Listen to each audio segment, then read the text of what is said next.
As lições do barqueiro. Um viajante caminhava pelas margens de um grande lago de águas cristalinas e imaginava uma outra forma ou qualquer forma de chegar ao outro lado, onde era o seu destino. Suspirou profundamente enquanto tentava fixar o olhar no horizonte.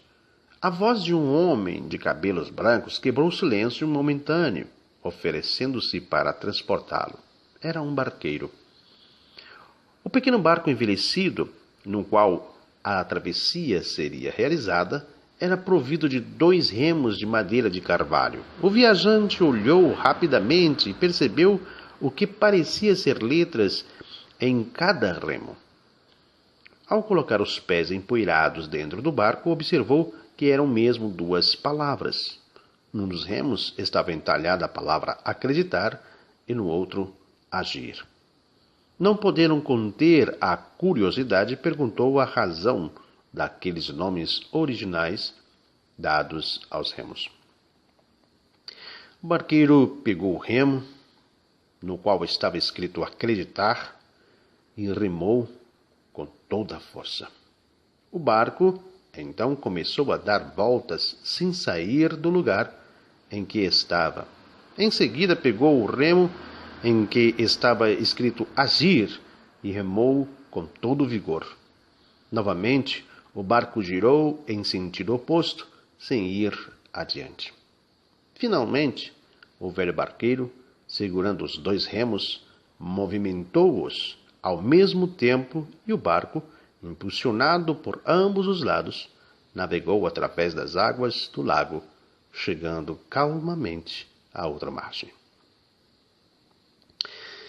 Então o barqueiro disse ao viajante: este barco pode ser chamado de autoconfiança, e a margem é a meta que desejamos atingir.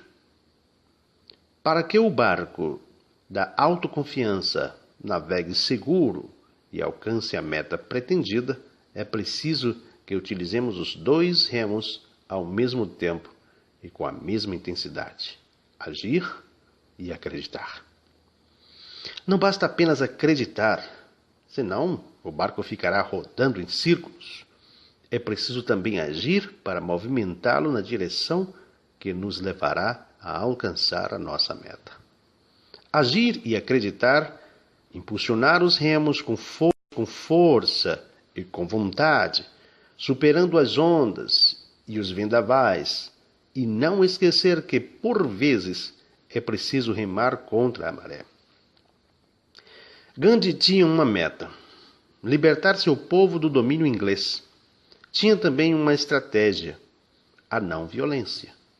Sua autoconfiança foi tanta que atingiu a sua meta sem derramamento de sangue.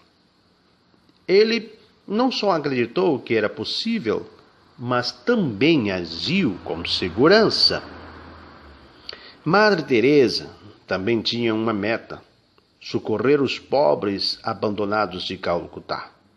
Acreditou, agiu e superou a meta inicial, socorrendo pobres do mundo inteiro. Albert Schweitzer traçou sua meta e chegou lá.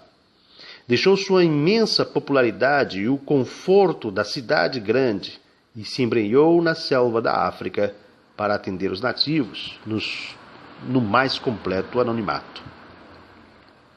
Como esses, teríamos outros tantos exemplos de homens e mulheres que não só acreditaram, mas que tornaram realidade seus planos de felicidade e redenção particular. E você? Está remando com firmeza para atingir a meta que se propôs a fazer?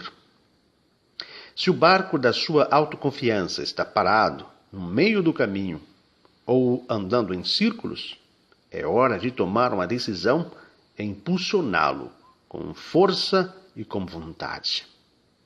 Lembre que só você poderá acioná-lo utilizando-se dos 2 remos: agir e acreditar.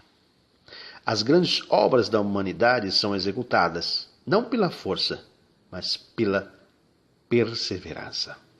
Persevere e você vai vencer. Com força e com vontade, superando as ondas e os vendavais, e não esquecer que, por vezes, é preciso remar contra a maré.